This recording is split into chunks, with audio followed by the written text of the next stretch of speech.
that, going back to that, this parking on Yes, sir. Mason Mason Hotel, that, later on, in where that station cut through the corner there, a fellow in town there, most everybody in town knew him, a guy named Speedy Aldrich. He and his dad put a Chrysler agency in there. They had Chrysler, DeSoto, and Plymouth, I think, or something.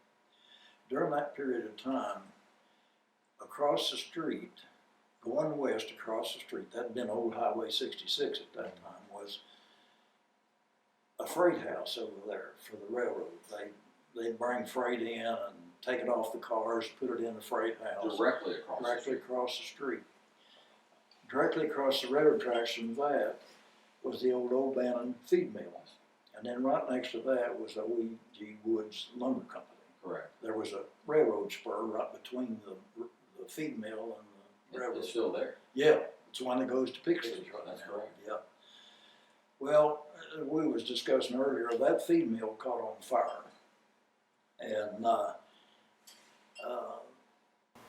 I've been told that was 1954, the summer of 1954. that's probably right. Hot, boy, it was hot that day. I can remember that day as plain as day. And when that thing caught on fire, tremendous fire. I mean, it was a big, hot fire. The fire department's main concern was to keep it out of that lumberyard, because if the lumberyard caught on fire, they really had their hands full then.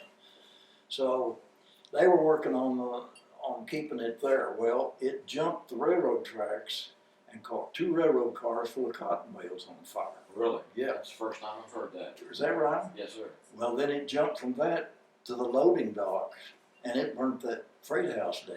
It burned, all of that burned down. Well, now I've heard that it burnt the freight house down, Yeah. but I didn't get the two. Yeah. The two. And those cotton bales, they pulled those things out of what was left of those cars, and it took them days, maybe weeks, to get those fires put out, because it was so compacted in those cotton bales. It just kept burning and smoldering.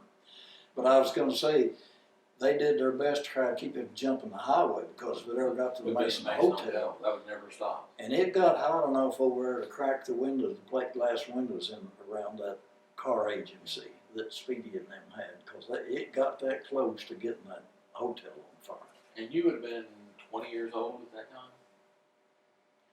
Probably about that. About that. Yeah. Yeah. Now, with talking about that area and that fire at that time, where Pixley Lumber is now, do you remember what business was there? Was that a tractor place maybe? Yeah, there was an old tin metal building there. There was 2 tin metal buildings there. I can't think of that guy's name now, but he had an old tractor. Rawson? Yeah, Rawson. Yeah. Rawson Implement Company, I think that's what he Jim called Rawson? it. Yeah, Jim Rawson. That building next door changed hands so many times, and they finally tore it down. It used to be an old creamery, buy pecans, all that kind of a thing. And then between Jim Rawson's place and the railroad track at that time, of course, that was all mostly steam engines at that time, not many diesel, switching over at that point in time. Yeah. But there used to be this big black water tower set up high, so the pressure flow would empty water into the steam engines. Yeah. And I know I had a friend that had air horns on his car, and we used to pull in behind that thing, and somebody started crossing tracks, they'd blow the air horn, just scare them to death, because they thought the train was coming.